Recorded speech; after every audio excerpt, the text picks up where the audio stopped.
দেখতে থাকুন দর্শকরা, এই ঘোড়ার ভালোবাসা আমাকে দিচ্ছে। বাবা কেল্লাসার পশ্চিম পাশের রোয়াজা, এই দেখেন বাবা কেল্লাসা।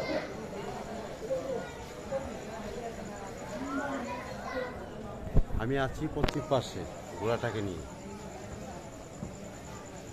ভালো লাগলে অবশ্যই লাইক শেয়ার কমেন্ট আপনারা করে দিবেন। আপনারা লাইক শেয়ার কমেন্ট করলে আমার উৎসাহ আরও বাড়বে। ভালো থাকবেন। আল্লাহ হাফেজ, বাই বাই, টাটা।